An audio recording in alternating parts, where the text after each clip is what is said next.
Hello everyone. Today I'm sharing a recipe for a restaurant-style crab fried rice. So the main ingredient is obviously crab. This is lump crab meat. It's real crab. It's just in a can.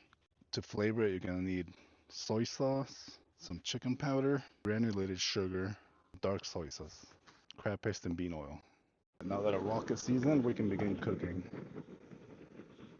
Go ahead and throw in about 2 ounces of oil because we're gonna cook the eggs in there. But first, the garlic and the Thai chili. You gotta work fast when you're working with the wok. To keep the product from burning, because we are working with extremely high heat, which is pretty much the essence of stir-fry cooking.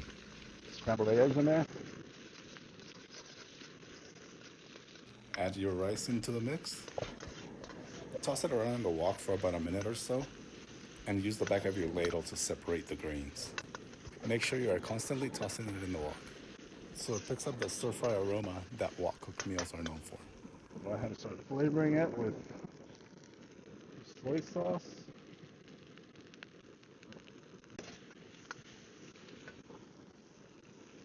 some chicken powder,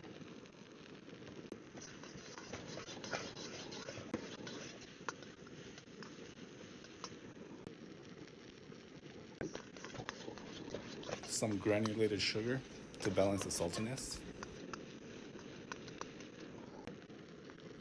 Add the crab paste and soybean oil, some basil leaves, minced scallions, and lump crab meat.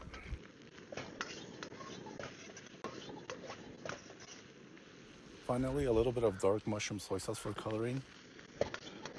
Give it a few final tosses to incorporate all the flavors together, and you're all done.